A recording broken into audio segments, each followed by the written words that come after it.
Good evening, everybody, and welcome to the Fraser History Museum. I'm Rachel Platt, the Vice President of Mission, and as part of our mission here are Bridging the Divide programs.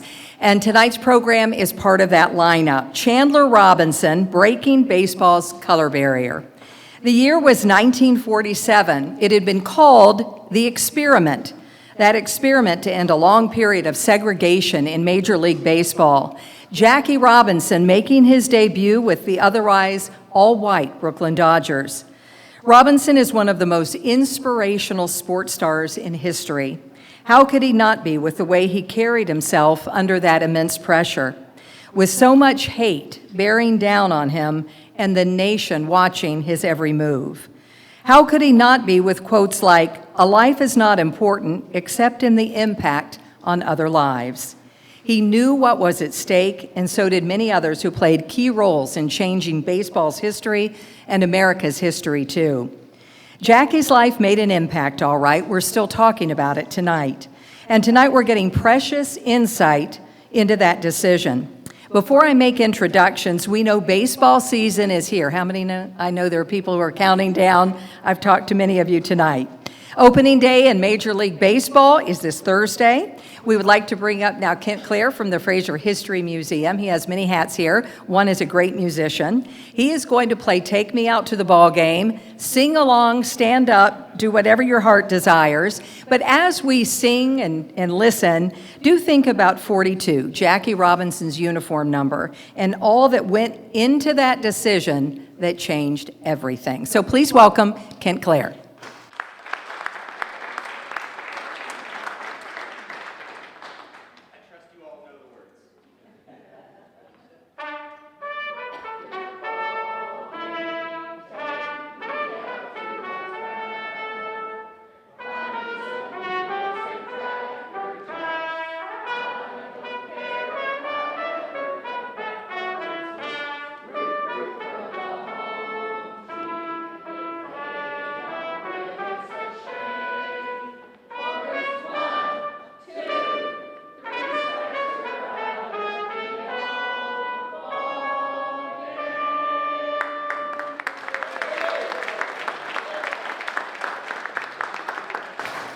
And one more swing, Brian West, thank you so much.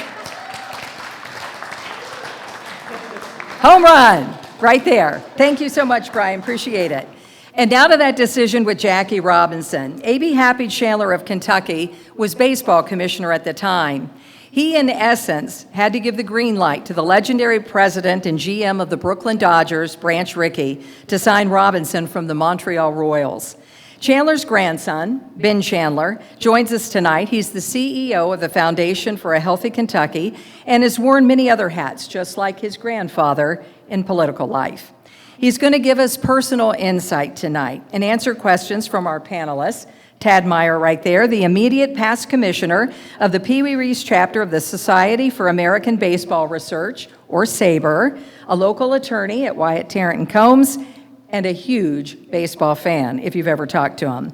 We had hoped to have Dr. Wayne Tuckson with us tonight. He is a little under the weather, so I'm going to be pinch hitting with some questions, but also taking questions from you all in the audience, so you will have an opportunity to participate as well. We have other special guests who are going to join us a little bit later in the program. I'll introduce them in just a bit. But now to Happy Chandler's role in this history. And we begin first with the why. Here's part of what he said when he was inducted into baseball's Hall of Fame in 1986, alongside names like Hank Aaron. Take a listen. So I said to Mr. Rickey, I'm glad to be a maker someday, and if he asked me why I didn't let this boy play, and I said it was because he's black, that might not be a satisfactory answer. I said, you bring him in and I'll approve of the transfer of his contract from Montreal to Brooklyn. And I did, and I was the only one that could have done it. And I said to Mr. Rickey, if Landis were commissioner, you wouldn't go to see him because he wouldn't let you. And he said all had been said about the thing had already been said, and he had nothing else to say about it. And you wouldn't have even asked him because it wouldn't have made any difference. I said, you bring him in, and we monitored every game he played. They said, how are we going to treat this fella? Just as another ball player. No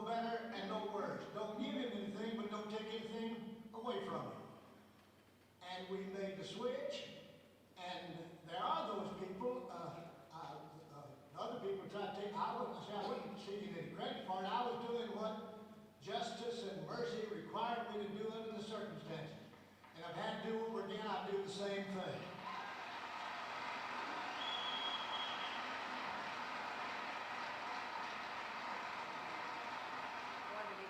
Oh, Rachel Robinson right there. So if you saw the movie 42 that starred Chad Boseman and, of course, Harrison Ford as Branch Rickey, Branch Rickey is the one who said that line in the movie.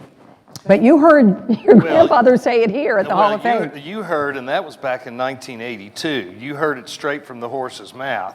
He said that at the time and continued to say it over the years, and I heard him say it no fewer than several hundred times over the years. And for them to then put it into Harrison Ford's mouth, well, that's Hollywood. They just do whatever they want to do, don't they? Well, I want to also let people know, and then Tad, I'm kind of turning a lot of this over to you with some of your questions. We're going to show pictures back here. That was you at the Hall of Fame induction, right there. 1982, that was when he was inducted. Yep. So many of these photos came from your family. Others we just got from different places. So you were handsome back then. Well, I used to be just slightly so, but a little better than today. But it was really quite appropriate. I always thought that he was inducted with Hank Aaron and Frank Robinson. And we had a wonderful time getting to meet their families, them and their families. It was really, really special. One other thing I wanted to ask you is the fact that he had seen a lot of servicemen, African Americans, and that also went into that decision. Tell us about that. Well, he was in the United States Senate before he became baseball commissioner, and he resigned his Senate seat for the baseball job. The reason was that the Senate paid $10,000 a year and baseball paid $50,000 a year, which was a lot of money back then. That and the fact that he loved baseball and he had 4 children to feed. So, when he was in the Senate, he was on the Military Affairs Committee and he traveled all over the world during the war to battlefronts and to the theaters of war. And he saw young black men give their lives for their country. And the statement he made was, I cannot see the justice in a fella giving his life for his country but not being able to play the national pastime. That just didn't seem right. So, yeah, it had a big role in how he thought about the thing. And when he first became commissioner, I think a couple of sports writers from the Pittsburgh Courier, which was one of the largest, I think the 2 largest African American papers in the country, came to see him and asked him what his attitude was about integrating baseball. And he said, let's say he gave them a positive answer, that things would be different with him as commissioner. So it was clear that that was the direction that he was going to head if he had anything to do with it. All right, Tad. Albert Benjamin Chandler III. Let's go back to the birth of the first. 1898, 4th of July, Corydon, Kentucky. 14th of July, Bastille Day. Okay. He was always proud to have been born on. He was always proud to be born on Bastille Day, not on July 4th. Corydon was a town of about 700 between Henderson and Morganfield, and he went straight up through high school in Corydon and then went to UK. He did, and Transylvania. Yeah. He went to Transylvania, and one of the more poignant stories was that his mother was 15 years old when he was born, and by the time he was 4 years old and she was 19, she'd had enough of his father and whatever drudgery she was looking at, and she left the family. So he was motherless from the age of 4 on and never saw her again until he became lieutenant governor of Kentucky, at which time he went down to Florida. He heard she had lived in Florida, and he went down looking for her grave and found her. Wow. He also had a brother who he lost early on, and described losing his mother and his brother as two traumatic events. His brother, he was 14 years old, and his brother fell out of a tree and died in his arms. So how did he get from there to the Senate? What was the route he took? Well, another great story was first how he got to Transylvania. The president of Transylvania, and this gives you an insight into his character. The president of Transylvania came down to Henderson to talk to the church. It was a Disciples of Christ school. And he came down to talk to the Christian church, extolling the benefits of Transylvania and a college education. My grandfather was 17 years old. He was in the congregation that day, and afterwards, the president was on his way to catch his train. Everybody traveled by train back then. This was in about 1915. And my grandfather ran after him on the train track, grabbed his elbow and said, Mr. President Carpenter, Homer Carpenter was his name. President Carpenter, can I have a moment with you? And he said, son, I'm sorry, I'm going to miss my train. And my grandfather looked up at him and said, what's more important, you catching your train or a young man's education? The president missed his train. My grandfather moved into the basement of the president's house at Transylvania, and the rest is history. He played baseball there. He played football. He played he lettered in baseball, football, and basketball, and was captain of at least two of the teams and maybe three. But then, of course, he ended up. This is interesting. What he really wanted to be was a football coach. Baseball was not his favorite sport. Football was, and he wanted to be a football coach. He wanted to be the head coach of Center College. And Center College, at that time, as some of you may know, had a powerful football team. They beat Harvard 6-0 in, I believe it was 1921, and my grandfather was there and carried the game ball off the field. But his goal was to be head football coach at Center College. And when the coach, Uncle Charlie Moran, retired, my grandfather, who had been an assistant coach at Center College, applied for the job, and they didn't give it to him. He didn't get it, and that's when he went into politics. You want me to carry it on? Or? He goes to law school at UK, graduates, he practices in Versailles, he gets into state politics, and then he becomes lieutenant governor to Ruby Laffoon. And tell me about the little trick he pulled. Well, first of all, while he was practicing in Versailles, he also was head football coach of the high school team, and still has the winningest record in Woodford County football history as the head coach. Now, that says more about probably that the football team hadn't been very good since then in Woodford County, but it was a lot. He had a lot on his plate. When he got into politics, he became lieutenant governor and then pretty quickly fell out with the governor, Ruby Laffoon, over the sales tax. He was against the sales tax, believing that it was a regressive tax, and Ruby Laffoon was for it. His argument was it was the easiest one to collect, and we needed to match the federal money. It was in the middle of the Depression, and the state needed the money. My grandfather felt like some other taxes could be levied instead of that, including one on bourbon. I thought Mac Brown would like that, but he already knew it anyway. But they fell out over that, and it was clear that my grandfather was not going to have a chance to succeed, and his faction was not going to have a chance to succeed Ruby Laffoon, because at that time they chose the governor or the Democratic nominee in a convention and not by primary as they do today. Well, there was a big interest, particularly with the Courier-Journal leading the fight, in having a primary in Kentucky. Laffoon refused to do it because he had his hand-picked candidate and he was going to control the convention. Well, LaFoon got on a train to go to Washington to talk to President Roosevelt. As soon as he crossed the West Virginia line, the law in Kentucky at that time had the lieutenant governor being the acting governor if the governor ever left the state. So as soon as LaFoon's train crossed the line, my grandfather called a special session of the legislature in his role as acting governor for the purpose of enacting a primary law.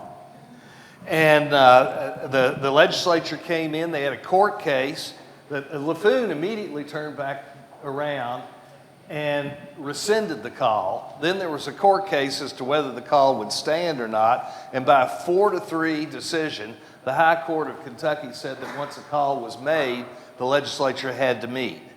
So they met, and to make a much longer story short, the law was passed and a primary election law was put into place. In fact, a primary and a runoff law were put into place. And my grandfather lost the primary but won the runoff. All he wanted was the primary, but LaFoon demanded to have a runoff. He then lost the primary and won the runoff. So he was governor, he was governor. and then he became a U.S. senator. Became a U.S. senator after his gubernatorial term. And as you said, he left that position to become commissioner. Right. Why would the baseball owners, team owners, why would they think Happy Chandler, which a lot of writers on the East Coast thought was just a windbag who would break out into my old Kentucky home at any moment, why would the baseball owners pick him?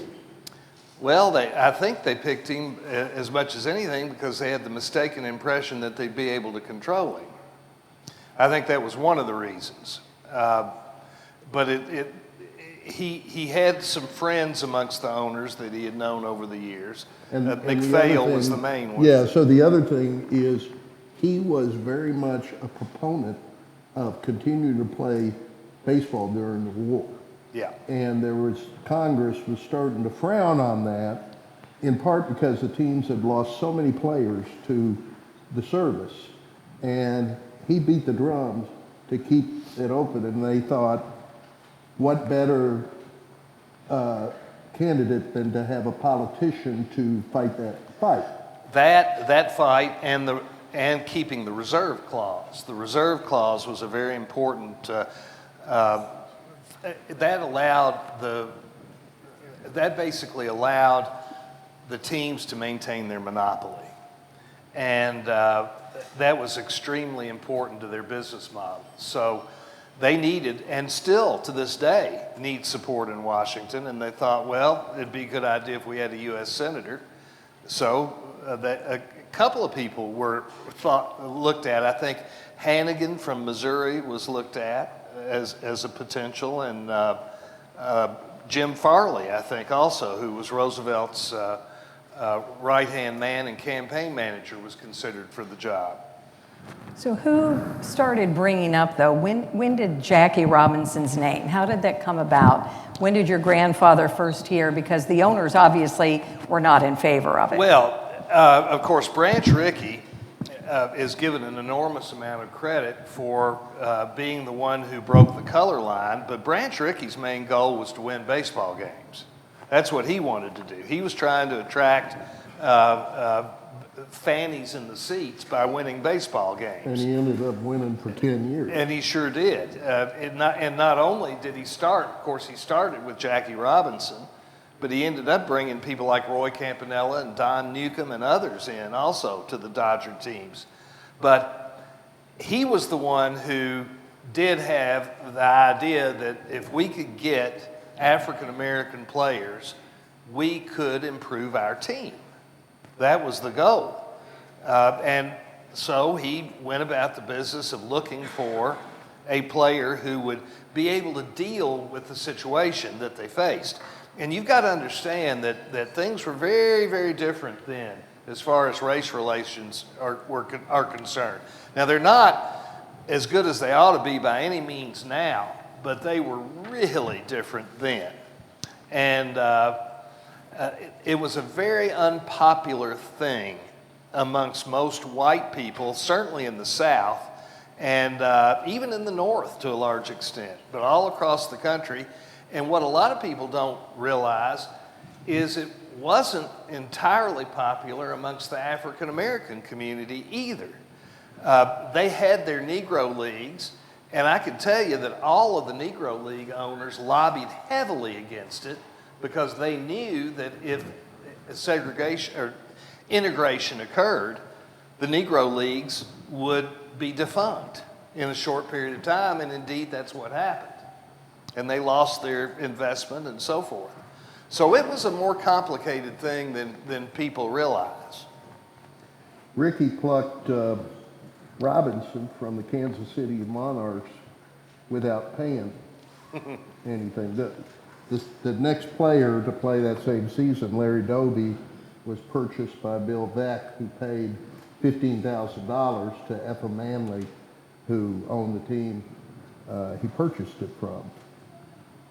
Yep. That didn't create good relations between Ricky and the Negro Leagues. And you're right that there was a lot of tension. Now, here comes Happy Chandler as commissioner. He's from a Jim Crow state, a segregated state. He's shown very little in terms of changing that. And then almost as soon as he gets in, he's talking to the Pittsburgh Courier about no discrimination. That was a surprise, don't you think, to the owners? I think it was a surprise. I don't think there's any question about it. And there isn't any question about the fact that they were against bringing Robinson in. There were 16 teams in Major League Baseball at the time, and they had a vote. And as my grandfather used to say, it was a private vote. It wasn't meant to be public, but it was a vote that was taken as an instruction to him so that he would understand the feelings of the people who paid his salary. And the owners voted 15-1 against bringing Robinson in. So the only team that voted in favor of it was the Dodgers. The other 15 teams voted no. And there was a report prepared, I think, by Larry McPhail that gave all the reasons why the sport shouldn't be integrated. Some of the reasons were if you allow black fans into stadiums, white fans will quit coming. And also the Negro League teams lease Major League stadiums, so we'll lose that revenue if they fail. That report disappeared, but it was sort of the basis for this straw poll. We thought Fox DeMoisey, attorney, would be here tonight to tell the story, but he's under the weather. But it's a new piece of history that we learned from him. Tell about Frenchie and then how this story that Fox had about... Well, Fox DeMoisey, as Tad said, is a lawyer here in Louisville, and his uncle was a fellow named Frenchie DeMoisey. And Frenchie DeMoisey was an All-American basketball player for the Kentucky Wildcats, for Adolph Rupp. He was one of his earliest All-Americans. His jersey is hanging in the rafters in Rupp Arena. At about this time, he gained a little weight after he quit playing, but he was 6'7" and weighed 350 pounds. Big guy, and an athletic guy, and the sort of guy that you didn't want to run into if the chips were down. You didn't want to see him in a dark alley, you know. In fact, he was my grandfather's right-hand man, and during my grandfather's political campaigns, they used to have these political speakings in the courthouse yards. And and my grandfather had a lot of back and forth with the crowd. That was his style of speaking back in those days. And of course, inevitably, there would be hecklers The other side would send people in and have them heckle him as he made his speech. Well, Frenchie DeMoise's job was to circulate through the crowd, and if anybody started heckling, they had a visit with Frenchie. Well, you can guess who got the best of that. Anyway, my grandfather, when he was commissioner, as he said, as you heard him say in that clip, we monitored him throughout his time. The monitoring that they did was to send Frenchie DeMoise around after him all over Major League Baseball, to the parks, and make sure that nobody caused him any trouble. And as a result, I think it was one of the main reasons why he really didn't have anywhere near the trouble that I think a lot of them were afraid he would have. We see pictures up there of the desk at Versailles. What was the significance of that? And Well, that meaning? desk sits in our home now, and that was the desk that Branch Rickey, in order for them to, Branch Rickey, if he was going to do this, he had to be sure of the commissioner's position on this. So he came down to Versailles, where we live, and went into the cabin behind my grandfather's house where that desk was. He sat on one side of the desk, my grandfather sat on the other side of the desk, and it was at that desk that they made the decision to bring Robinson in. Ricky said, I'd like to bring him in, Commissioner, and he said, well, my grandfather said, well, if you do, I'll support you. And the other thing, again, he said this in the clip too, and it's accurate. Only one person could approve his contract. So you could say what you want about him not having a role in it, but only the commissioner could approve the contract, and he approved the contract. What was his Boom. relationship with Jackie Robinson? Well, I think it was good. I mean, they knew each other pretty well. It was, Robinson died so young. He died in the, I think, mid-60s, didn't he? But you heard from his widow. You've heard from players like His Don widow Newcomb. was, I met his widow at our home one time when they did a Jackie Robinson stamp, and they came to our cabin to kick off the post office did, to kick off the release of the stamp, and Rachel Robinson came to do it. She was a grand lady, just a lovely lady. She was as classy and just, you couldn't say anything bad about Rachel Robinson. And my son Branham, who's sitting here in the front row, he was with me in Washington. I had the good fortune of playing in the congressional baseball game a few times myself, and Rachel Robinson came as the honorary coach one year, and she posed. Is that the picture we have up here? That's Rachel and myself and Branham. That's a treasure Yeah. to have that picture. It really is. But She's she was still just with us, I wonderful. believe. She is. She's over 100.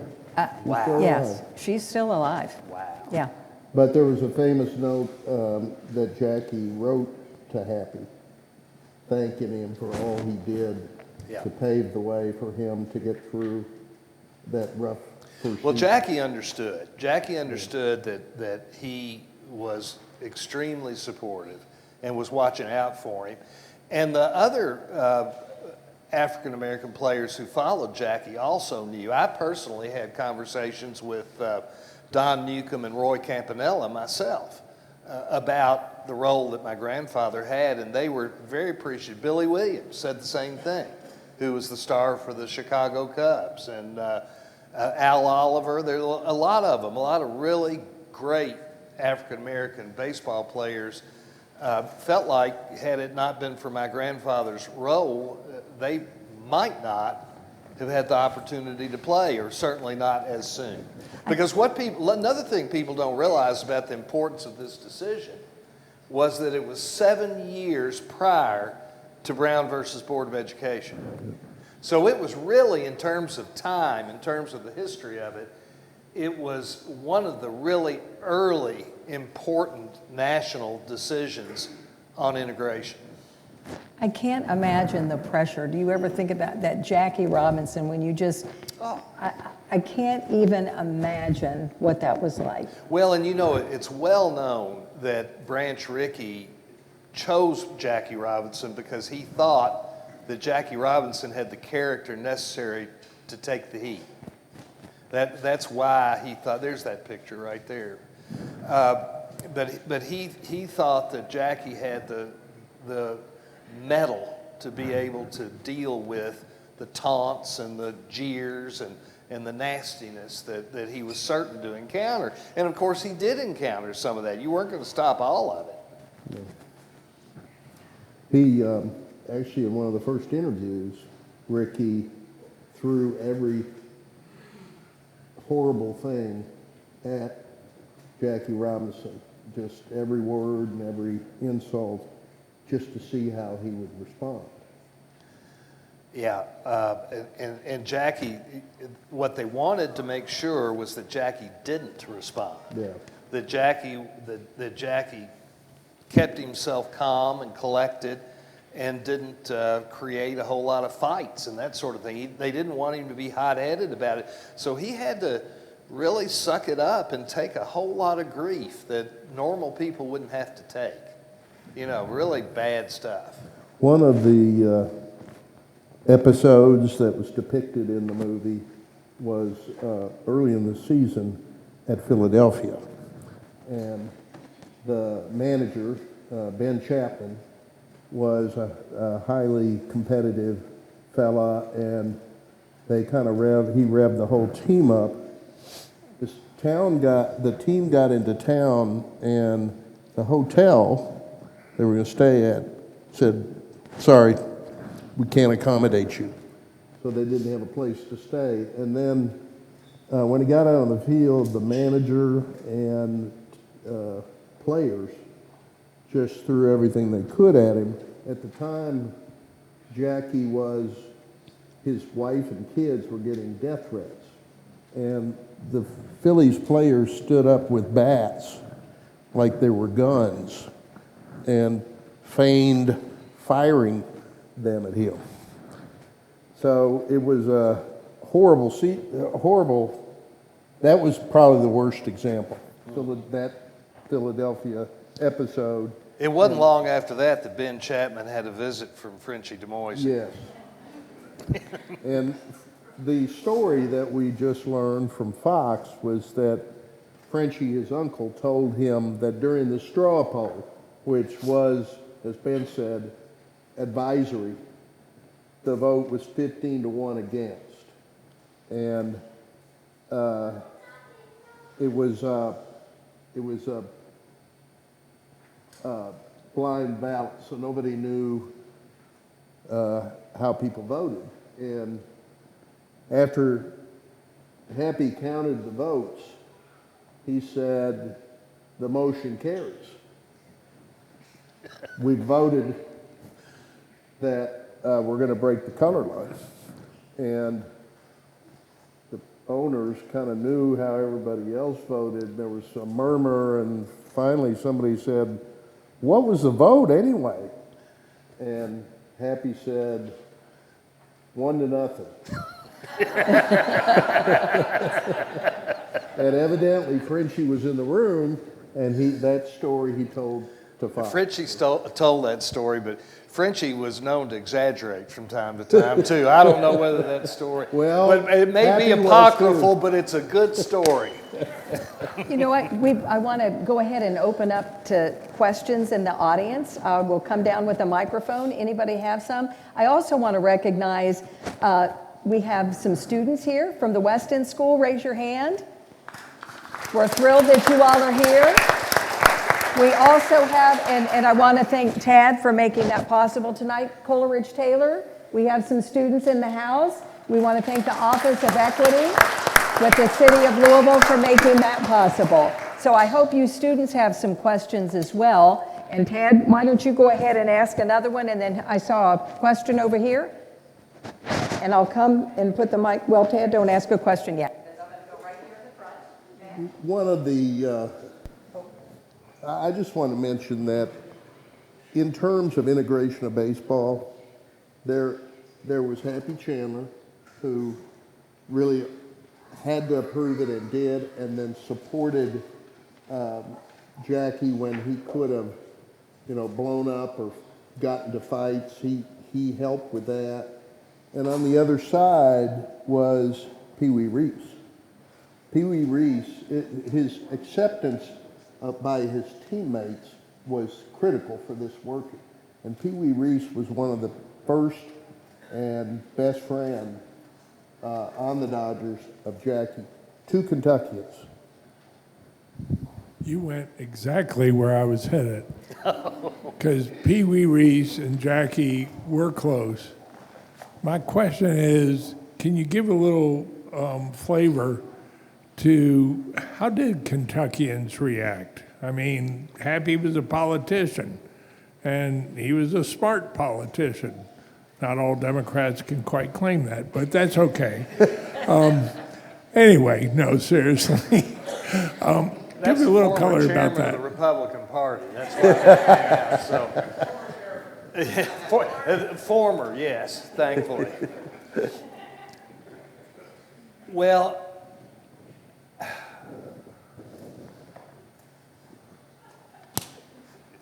I say what. How did Kentucky react? What my grandfather was, as you said, was a good politician. He understood two things. He understood that his bosses, and this is one thing that you need to realize, those 16 owners were his bosses. They were the ones who paid his salary. And in fact, Tom Yawkey, who was the owner of the Boston Red Sox, once said that Happy Chandler was the players commissioner, the fans commissioner, the umpires commissioner, everybody's commissioner except the people who pay his salary, which is the owners. But he didn't want to antagonize the owners too much, so he took a very low-key attitude about it. He did what he thought he ought to do, but was very low-key about it. The same thing applied if he ever wanted to run for public office back here in Kentucky. He knew that would be a problem. With the, this state is, I think back then it was 92 or 3% white. And he ended up having another problem, another racial problem, after he came back and became governor in 1955. And this will give you a little bit of an insight as to how Kentuckians felt about it. When Brown versus Board of Education was decided by the U.S. Supreme Court in 1954, that led to required desegregation of schools. Well, down in western Kentucky, in the towns of, I believe, Clay and Sturgis, right where my grandfather was from, the part of the state where he was from, they tried to keep the black children from coming to school. They blocked the entrances and said, you all can't come to school. We don't care what the Supreme Court said.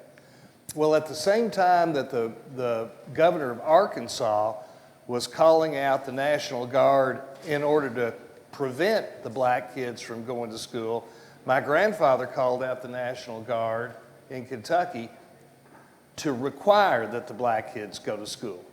And it made him a lot of enemies down there in western Kentucky, I can tell you. It was unpopular at that time. And we don't realize that today, I don't think. I mean, nobody today would feel that way, I don't believe, or no thinking person, decent person. Another question right here.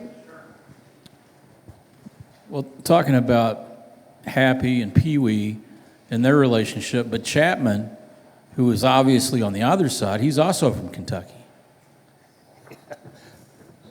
And, he probably held the opinion of a lot of people that were against it and was a pretty, despicable character himself, so. Well, Kentucky, I mean, don't anybody believe that Kentucky was free of racism. There was plenty of it in Kentucky. And quite frankly, sadly, there still is. And we've got plenty of work to do still.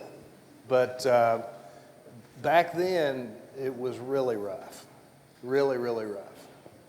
Question over here. And students, don't be shy if you have a question. You've got one in the back. I'll be to you next, okay? Thank you. The American League color barrier was broken in, I think, 1947 with Larry Doby playing for the Cleveland Indians. Did your grandfather have a role in that, or do you have any knowledge of that? Well, you know, it's interesting that you asked that because I have always wondered myself. And I wish that my grandfather was still around and I could ask him that question. Of course, we all feel that way about relatives who have passed. We wish that there were things that we had asked them. I never asked him about that, but I always wondered why Larry Doby didn't get more credit than he did. You know, Larry Doby was really an afterthought, and it was not that long after Robinson came in that Bill Veeck brought Doby in. So Doby was a pioneer too, a very important pioneer. But I never heard him talk about that. And probably, frankly, because he didn't get too many questions about it. Robinson it was all about Robinson, even though Robinson only preceded these others by really a fairly short period of time. Doby and then people like, I think Campanella and Newcomb were the very next year. So there were quite a number of them that began to come in after Robinson had broken the ice. All right, we've got a question back here. Do you want to stand and ask it? Has Jackie Robinson ever wanted to quit during his career? Yes, ma'am. Jackie Robinson was a very, very brave man. And I think he said several times that he wanted to quit. But he had the fortitude to go on. And now, of course, today we see the result of it. We see the result of the legacy that he's got. And that's the one thing you can learn about that is if you're going to have a legacy in this life, it's going to require some courage. And Jackie Robinson had plenty of that. Thank you, sir, for that question. How about you? Probably cost some years off his life, too. Yeah, it probably did. It probably caused him to die earlier than he otherwise would have. Did Jackie Robinson adapt well with his new teammates? Say it one more time. Did Jackie Robinson adapt well with his new team? Yes, he did. I think his teammates, and that's where Pee Wee Reese, also from Kentucky, came in from right here in Louisville.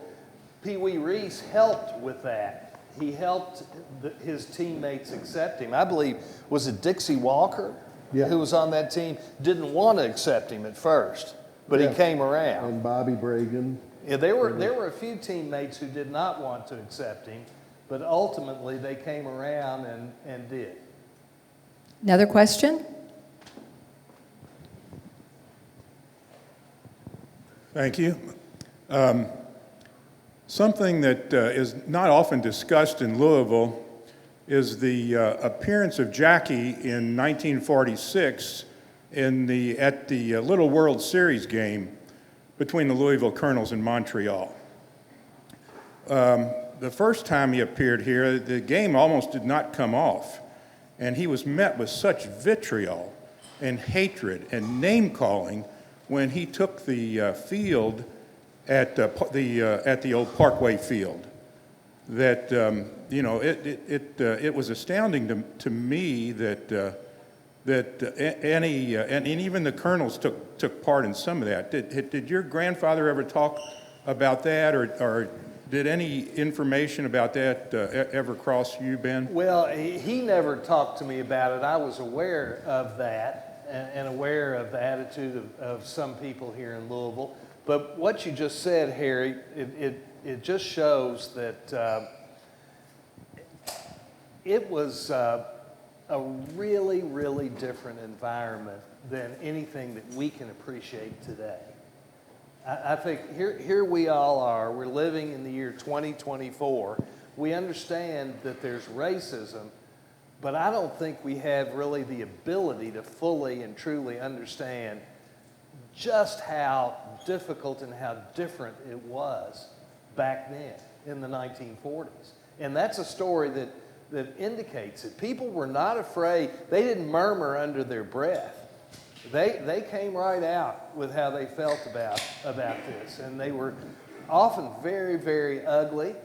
And as you know, I mean, we've got a very sad history in this country of treating minorities, in particular African American people, very poorly, to the extent that we have a horrible track record with lynchings in the country. So, as I said earlier, we've come a long way from those days, but we've got a long way yet to go. And I'm going to have you all more questions to Ben in just a little bit, but I do want to transition to just a couple of different things. We want to thank Tad's law firm for supporting our program tonight, Wyatt, Tarrant, and Combs. We also want to thank the Louisville Bats for sponsoring the program tonight. I hope you noticed the food tonight was baseball themed.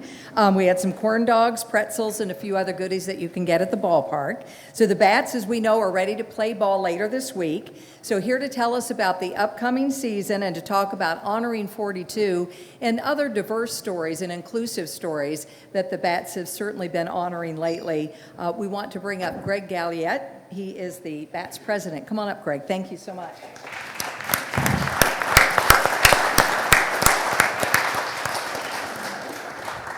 Oh, I'm going to have you at the podium. Unless you want to sit, I'll stand. You sure? I stand all day, so it's fine. First of all, thank you very much on behalf of the Bats for having me here tonight. As Rachel said, it's hard to believe we're going to be starting to play baseball this Friday night, but that's what's happened in our industry now that Major League Baseball basically controls the minor leagues, which is a major change that took place right after the pandemic. So we're basically one day behind Major League Baseball getting underway. But I've been very blessed. This will be my 40th season with the Louisville franchise. I was hired by A. Ray Smith in the fall of 1984, and you mentioned Pee Wee Reese. I was so blessed at that time.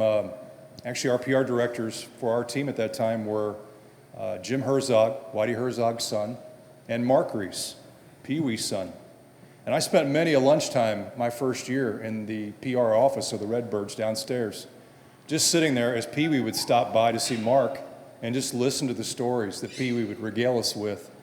Some of them about Jackie Robinson, but some of them about other issues and things that went on during that time in baseball. And I mean, I was like a kid in a candy store, being able to be around one of the greats of baseball. And really, I was so blessed at that time that A. Ray Smith had an annual wintertime dinner. It was called the Diamond Dinner that we held, and actually it was in an old Broadbent Arena. And at the time, we had the second largest gathering of the Hall of Famers in the country, except for the induction ceremony each year in Cooperstown.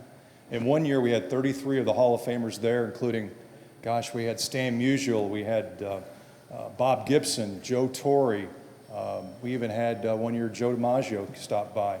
So Louisville has a great, deep history of being one of the original franchises in the National League. And we as the Louisville Bats basically see ourselves as caretakers of that sport. And we're so blessed to play in such a beautiful ballpark that the city of Louisville has provided us with at Louisville Slugger Field, which has that deep feel of nostalgia about it when you first walk in. And myself as the president of the team, I view myself as the caretaker of the sport for the city of Louisville, and it's an honor to represent the sport each and every day that I go out. But you were showing images of a gentleman up here that we've been honoring as part of the 9 program, which Major League Baseball created a couple of years ago, which is to honor African American baseball in our country, especially in the minor league cities. And the reason it's called the 9, does anybody know why? It's called the 9 because that was the number Jackie Robinson wore his one minor league season in Montreal. So each year we try to honor some aspect of African American baseball, particularly here in Louisville, if we can. We had a short, brief history of African American baseball in the Negro Leagues in 1931 and 32. This past year we played as the Louisville Black Sox for 1 year. All right, we're going to do it again this year, but the funny story is we wore those jerseys for one game, and you saw Jonathan India, who was with us the night we wore him. He was here on a rehab start for the Cincinnati Reds. It came to me as I found out later that our players liked those jerseys and those hats so much, representing the 1932 team, that they took them on the road with them without telling me when we went to Durham and Charlotte for a road trip. And you're not supposed to do that per the rules of minor and Major League Baseball, but they fell in love with those jerseys. So it made me feel good that we did that. But there's a gentleman you saw up here, and we honored him a couple years ago. Unfortunately, my father passed away when I was 5 years old from Hodgkin's disease in the mid-'60s. We would go often, he would take me as a small child to St. Matthew's to the Hubbard's Lane barbershop to get my hair cut and also to get his hair cut. And his barber would always talk about baseball. And as my father's health started to go down, this gentleman, this barber, would come over to our house and do odd jobs for my mom to help her out, and also take me out back in the backyard and play catch with me. And really got me started for my passion of baseball. And I used to call him, I always called him at the barbershop, I called him at my house, I always called him Snow. That was how I referred to him. Little did I know, it was Felton Snow, the Negro League player that we honored 2 years ago at Louisville Slugger Field that I grew up playing catch with as a 4- and 5-year-old. So, again, I've been so blessed to be part of this great game and to get to know Tad and some of the great people at our local chapter of Sabre who have such a deep passion about this sport. And I'm so happy that they carry on that passion throughout the community, and it's so great to get together with them each year at a ballpark for a couple of games and just listen to them tell some of their stories. But again, thank you for having me here tonight. It's been an honor to be with you and to hear some of these great stories, and again, it's been a blessing. One quick question. With Felton Snow, let's talk about the headstone that was unveiled to pay tribute to him. Well, that's really due to Tad, who came to us and basically said he has an unmarked grave in a cemetery over Eastern. And I said, we've got to do something about that. How can the Bats get involved? And we helped chip in some of the money to help pay for the headstone. And then as I did more research, that's when it came clear to me that this was who I was honoring, was the gentleman that I grew up playing catch with in my backyard. That's crazy. And it's such a small world that it came full circle like that. So, Tad, thank you again for allowing us to be involved with it. And you all got his family in from all over the country for that? And there's a picture of that when you see Yeah, it just up see it up there. here. Some of them didn't even know he played baseball. And he was one of the real famous ball players in the Negro Leagues. And you might mention also August 9th. There will be a game, I think his number will be retired. Yes, his number will be And so retired. everybody should get tickets to the August 9th game.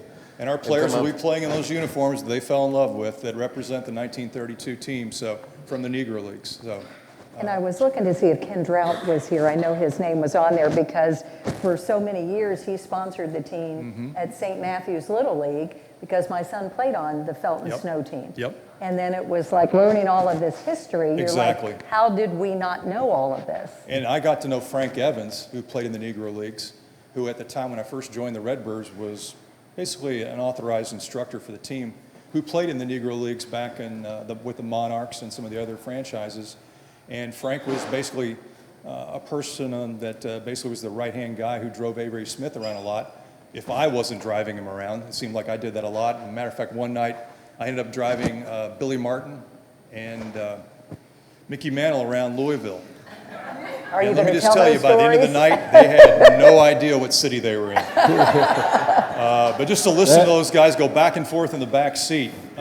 One of the most famous designated drivers ever. A-Ray Smith would make me drive his LTD every day at lunch to Hassenauer's, where he would have his usual lunch of a piece of lettuce on a plate with lots of salt and several scotches to go with it. But he would make me run all the lights on Eastern Parkway.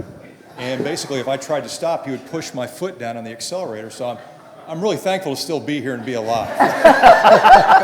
This sounds like a book. But to work for the Redbirds back in those first few years when baseball came back to Louisville and all the friendships he had with all the Hall of Famers, you never knew who was going to drop into the office that day. I mean, we had Whitey Ford, Harmon Killebrew. It just went on and on and on. And again, I felt like a kid in a candy store. So again, thank you for allowing me to be part of this evening tonight. It's great to go down memory lane a little bit and hear some of the great stories. And again, thank you from the Louisville Bats. Thank you, Greg, very much. Appreciate it. I also wanted to give a shout out to Slugger Museum. They were here tonight and brought some artifacts. I don't know if they're still here, but make sure you stop by the table after the program to do that. And speaking of books, we have an author with us tonight, somebody really special, Kentucky author Dorian Hairston. His new book is entitled Pretend the Ball is Named Jim Crow, the story of Josh Gibson. Gibson was a baseball legend from the Negro Leagues, endured years of Jim Crow era segregation, and discrimination, and so much personal loss and trauma. The author gives voice to Gibson and so many more through poetry. So Dorian, come on up, tell us about your book, and I know you're going to read some from it as well. Dorian Hairston.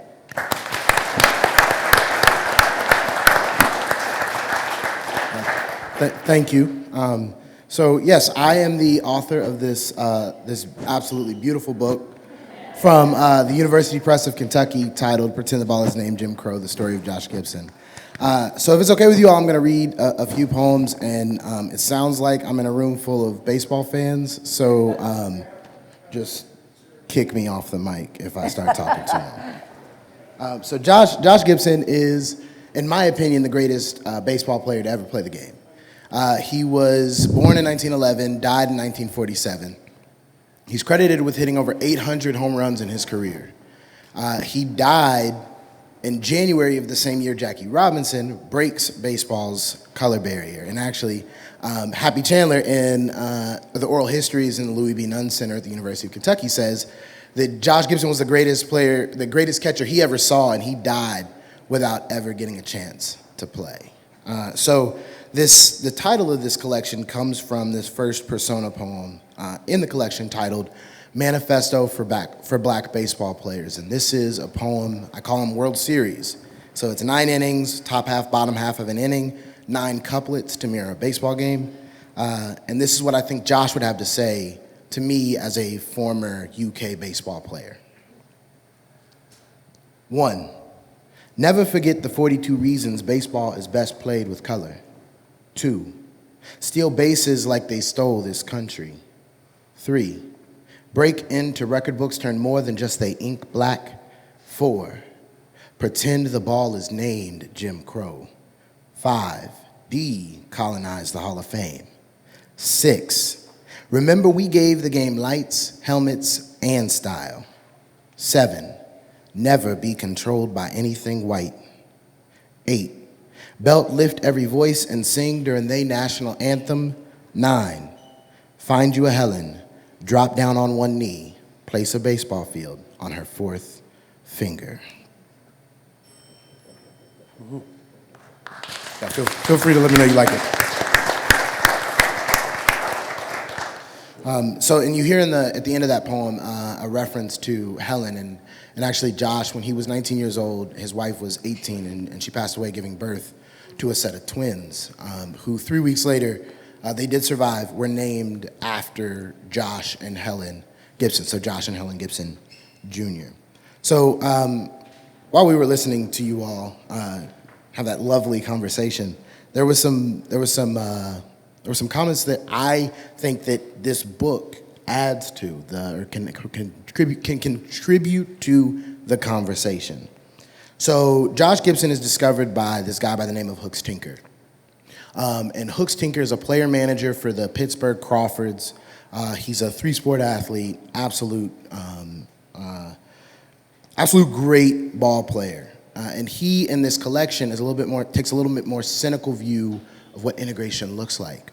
So he asked the question, what happens to a dream assimilated? And for those of you all who know Langston Hughes' poetry, he has a poem titled Harlem that starts with what happens to a dream deferred. So this is Brooklyn, persona Hooks Tinker. What happens to a dream assimilated?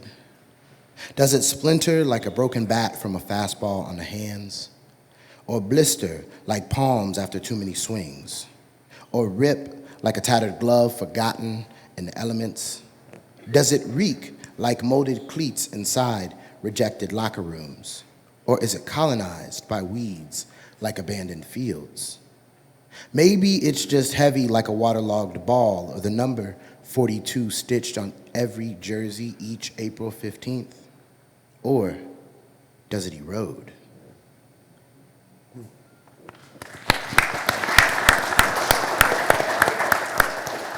So one of the beautiful things about the Negro Leagues was what the games offered fans. So you would see integrated fans, or you would see an integrated spectators watching these games and absolutely enjoying the performance of these players. This is West Field, Hooks Tinker. Some folks say black ball ain't baseball, and they right. When a man save up all week to drop his last copper to come see us play, it become more than a game. When the collection plate get passed around on Sunday and the whole family just touch the rim knowing they spending the Lord's 10% on an afternoon at the field, we understand we are forgiven. This is one of the few times we able to let ourselves shine to the fullest. Even white folk bring their lunch boxes and gloves and they dog to the park, spend a whole afternoon rubbing elbows and clapping and cheering, dancing with us. I seen a man get down on one knee about halfway up third baseline and ask his woman to go to every game with him for the rest of their life. It ain't baseball we offer folk when they lay down their money to watch some black ball. We offer up the one place where we all agree a Negro ain't nothing but a man.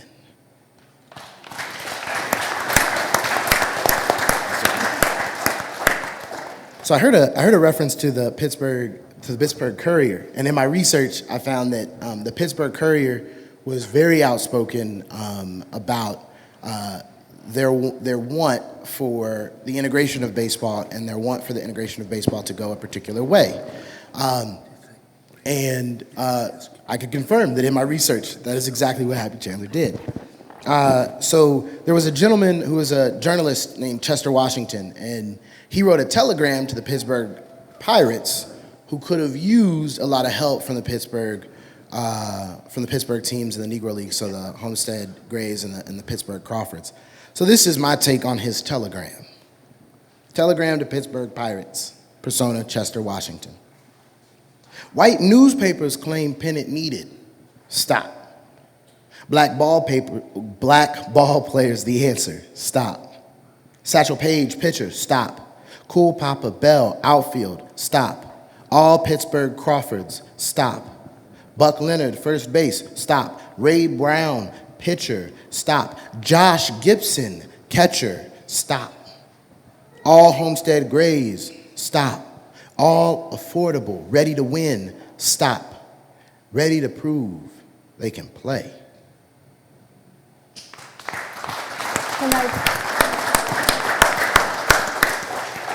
Let me just ask you a couple questions. Yes. Because people might not know Lexington. Tell us a little bit about yourself. Okay. And then what made you decide to write this book? Yeah, I probably should have led with that, sorry. So I'm from Lexington, Kentucky. I got my dad and my brother in the audience. My dad's, Where are they? Raise my your dad's hand. in the There they are. pink, and my brother's wandering around somewhere.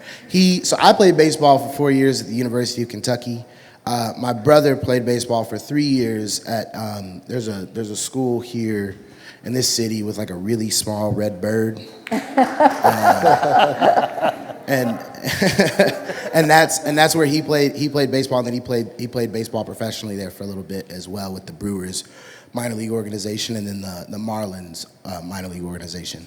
I went to the University of Kentucky, studied English for 4 years, got my MFA from UK's creative writing program, and I studied under Frank X. Walker, who was the first black and youngest poet laureate of the state of Kentucky.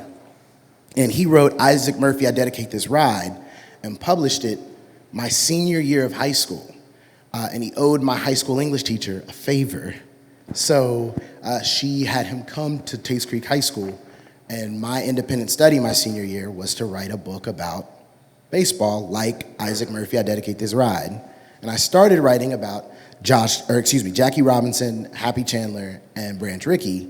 And she was like, why don't we find somebody that's a little less known, and also these poems aren't that great. So I found Josh Gibson in the library, and I wrote about him for about 10 years, and the University Press of Kentucky liked it, and that's what we have here. Very good. And That I know answer we've got this picture up there. Yes. Isn't there a story about a game you played while a player for UK against your brother? Yeah, so it was in Lexington. I will lead with this. He always won. So the University of Louisville beat us every time I played them while he was on the team. They beat us every time I played them. But the last time we played in Lexington, there was 2 outs. One of the Birdie brothers, I think it was Nick, he came into the game, and there was a man on third with 2 outs, and we were chasing 3 runs. and they told me before the game started, if we need a home run, you're pinch hitting. So the opportunity came up, I think it was like the 7th inning, 2 outs, and they're looking for me, and I've already got my bat, I got my helmet on, I'm ready to go. I swing, miss the first fastball, he throws a slider, I think it throws another slider, and the fastball is still going. The next fastball, that was a strike. I hit that ball. Wait, did you hear that? It just landed.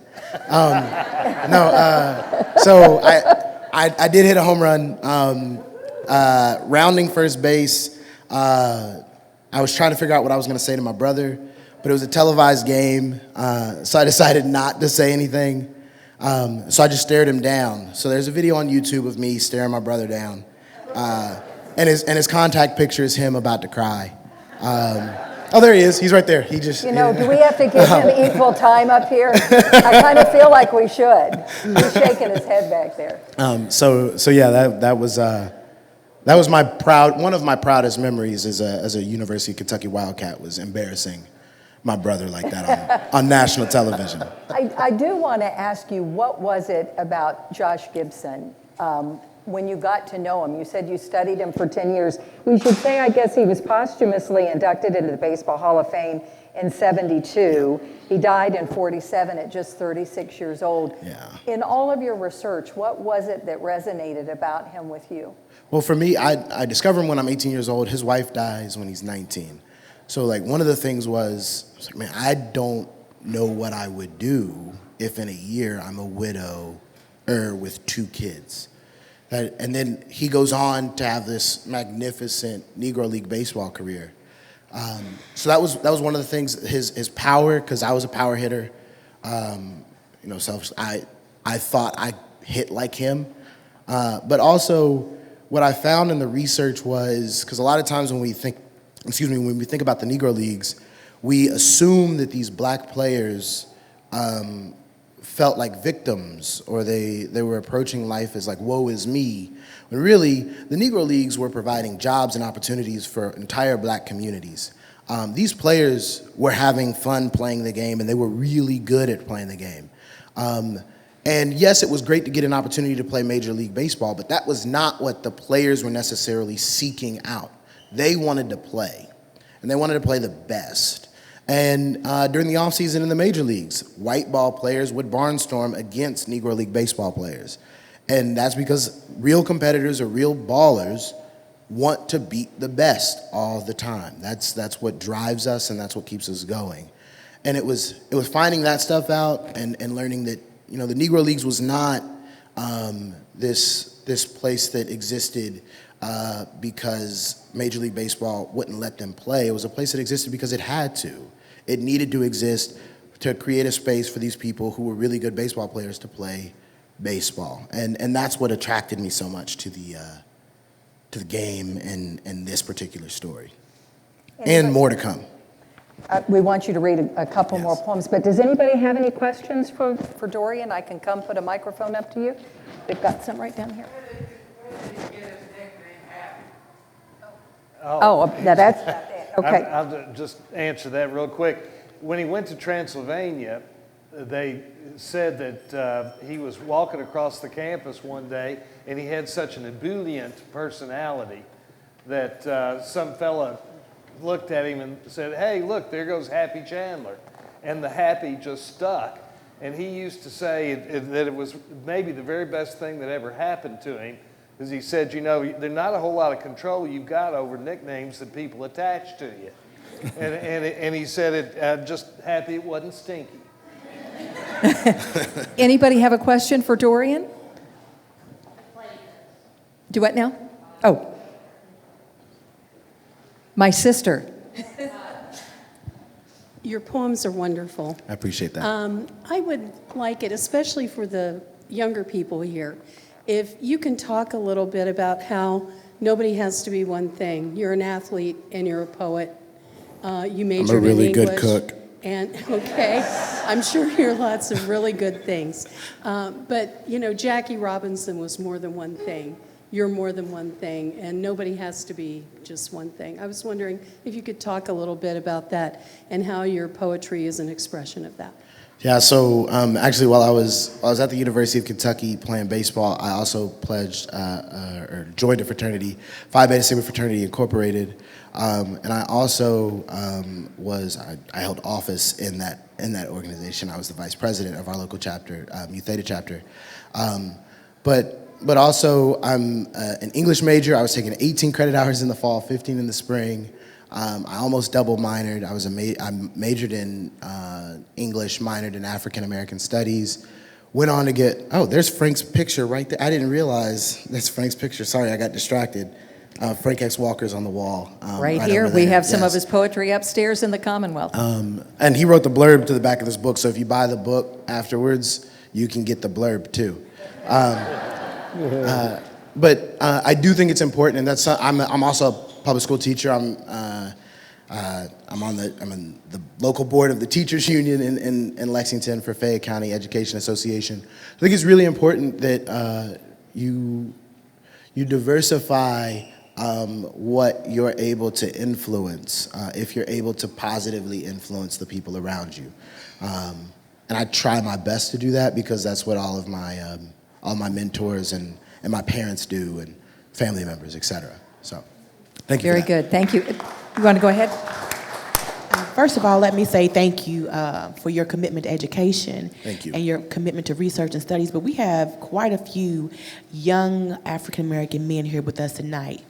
Several of them are going to high school, and most of them are athletes. But can you speak to how being in baseball and being in baseball, which is not typically a predominantly apply for sport for African American males, but can you speak to your testament and how you use that to your advantage from maybe middle school and high school to college? Yes, so one of the things, and thank you for that question, so baseball, as we may or may not know, today is the numbers of African Americans or black folks that are playing baseball pretty low. And we've seen that those numbers decline. They are ticking back up, but they're nowhere near where they were 30, 40, 50 years ago at their peak. I think one of the things that I've always tried to do is be authentic, because I think that there's a lot of pressure to not be that. So whatever you're comfortable with doing on the field, do that. Additionally, it was instilled in me at a very young age that we are hard workers. That was part of our identity. And with that, you always strive to be the best version of yourself that you possibly can. And I never got in trouble for failure on the baseball field if I actually tried. And that carried over into the classroom, that carries over into life. So I think that is always something that my parents did a really good job of instilling in me, and I hope to instill in my two children and all of the kids that come into my classrooms or walk into the buildings that I teach in. That answers the question. Eileen, I know you've got a question. Well, I do not want the women not to be asked a question. So during your grandfather's days, when the women during World War II were playing baseball and helping the audience still being entertained, how did that work out in the sense of why women absolutely love softball, woohoo, and baseball? Yes, the Women's League. That was there at the time during World War II? I really don't know a whole lot about that, Eileen, to tell you the truth. But obviously there's been a movie on it, A League of Their Own, which was a highly thought of movie. I guess during World War II, of course, they filled a little bit of a vacuum. Baseball continued on in World War II, but like it was said earlier, some of the really great players were gone. I think Bob Feller fought in the war, Ted Williams, a lot of those guys who were the greats were not around. So baseball really wasn't played at the same level, the men's sports. But it's heartening to see women's sports in general be more mainstreamed. And of course, we've got Title IX to thank for that. That's one of the things that has helped cause that. But you know, it's wonderful to have women very much involved in all kinds of sports now, and the women's softball has taken off.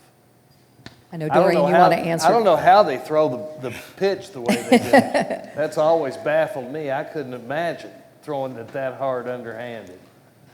And I'll add to that. And Tad, you mentioned Effa Manley earlier. So Effa Manley in the Negro. So for the Negro Leagues, there were women that were playing in the Negro Leagues.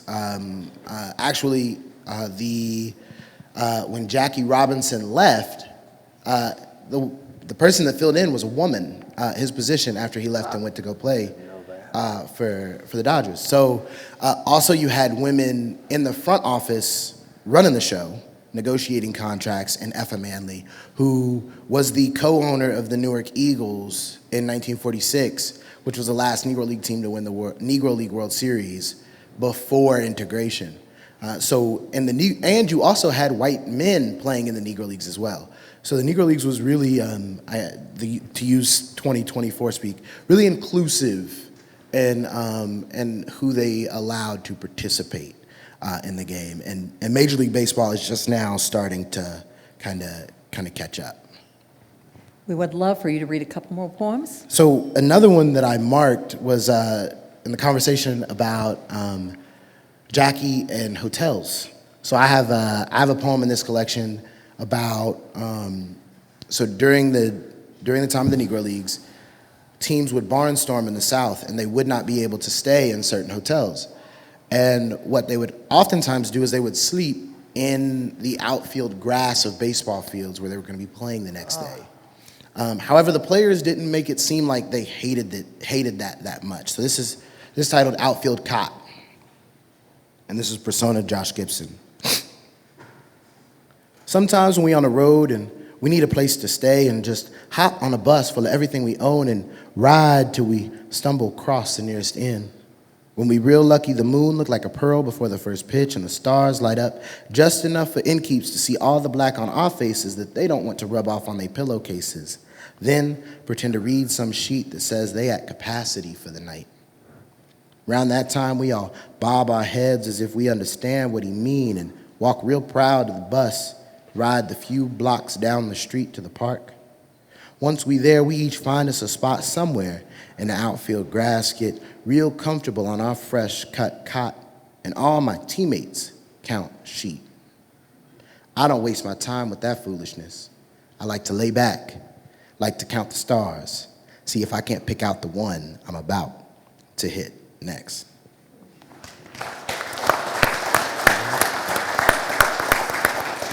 So I'll close with this poem. This is the last poem in the collection. Shameless plug. There's also an extra innings section of the book. So if you purchase it today, you get the Frank X. Walker blurb, the extra innings, which is free baseball, and my signature. So this is titled "The Walk Off" or "I Visit Josh's Grave," and this is the only poem in the collection that is not written in persona. It's me. Get up, Josh. You ain't no Lazarus. You don't need Jesus, no God. You just you. Here's a bat. Get up. Get up. Get up, Josh. I brought you a glove. Let's play catch. I ain't much on pitching, but we can hit. If you just get up, they let us play now. You hear? They let us play. And they say you was the greatest. You hear me? The greatest there ever was. And I want to see. Can I see? Can you get up? It's me. I'm just a fan. My name's Dorian. I got power, but not like you. I read about you once. My high school librarian found the only book in the whole school that mentioned your name, and my English teacher told me to write about you. And I brought you some poems for you. If you want to listen, that's cool, but I just want to play. Can we play? I know it's weird, me standing over your grave and such, but I think it's weird you're pretending to sleep, so please just get up. They let us play now. They even said sorry. Let you in the Hall of Fame, gave you your record that I know you already had. Maybe one day named the award after you, but they say it's better now. They ain't lynching us no more, and they don't kill us as much. And we can work for them for more money now, and it's cool. And we done rewrote the record books, and we didn't even have you. But you got to get up to see. You got to get up. Get up, Josh. I'm putting together a team. You were my first pick, but you got to get up. Please. I know you ain't Lazarus, and Jesus ain't done much for us, so I figured I'd just ask you straight. Get up. I even got you a uniform. If you just rise up, I want to see. I want to see what they kept me from. I want to see what they were so afraid of. Get up, Josh. Get up. You can't die. Please, just get up. Thank you.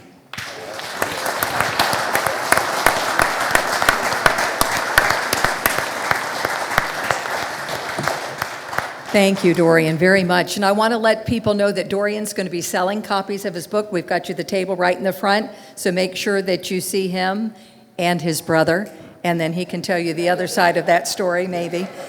So anyway, thank you all for coming tonight. We really appreciate it. I do want to ask final thoughts from you, Ben, if you had to give a legacy of your grandfather in this chapter in his life, what would it be?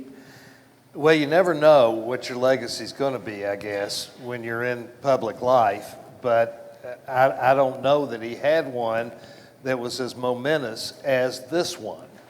And I doubt that he ever anticipated that when he first got into politics, that he would have such a central role, really, in race relations in this country, and that the role he would take would move justice in the right direction.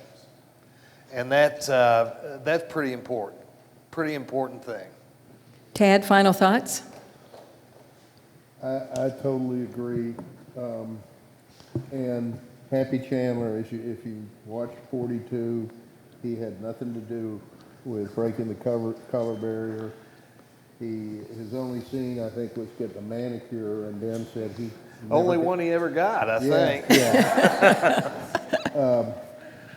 They say the best good acts are the ones you don't brag about and claim. And he really didn't do that. So that made what he did that much more heroic in the Times and from the state. He called us home. I just want to thank our special guests, Ben Chandler, Greg Galliette, Dorian Hairston, Tad Meyer. Thank you so much. Really appreciate it. We'd also, just closing remarks, I'd be remiss if I wouldn't say we would love for you to join the Fraser family. It's our 20th anniversary. Individual memberships are just $20 here. There's a QR code that you had on your seat. Amanda is right here. She can see you after this. We thank you for coming tonight to learn this important history and remembering the words of Jackie Robinson, a life is not important except in the impact of other lives. What impact are we all making to make the world a better and a more just place? And as Happy Chandler said, we will all meet our Maker someday. What answers will we have for our actions? Think about that, and thank you everyone for coming tonight. It's been wonderful. Appreciate it. Rachel, one last thing. Wait, Tad's got one last thing. So Jack, let me hopefully make sure your microphone's up. Huh? I want to make sure your microphone's up. Okay. Hopefully you brought your wallets, and please visit Dorian and get one of these books. This is his first book, and he's going places. So you ought to get one now. Secondly, after you join the Fraser Museum, which you should, and if you have not visited this place, it's a wonderful museum. Then buy some tickets to Bats Package. They got a lot Tad's of cool covering things all the happening. bases. And finally, join Sabre. We got a table back there. It's a real good deal. And then you get one free thing, and that is after Major League Baseball decided to incorporate Negro League statistics into Major League records, Sabre came out with a nice little book called The Negro Leagues Are Major Leagues. And we have these up here. Don't just grab them just because they're free. Grab them if you want to read them, and come up and get one. Thank you all. And thank you, Weston School. I see they're leaving. It was wonderful to have you in the house tonight. So thank you. And Coleridge Taylor, thank you all so much for being here. Thanks, everybody.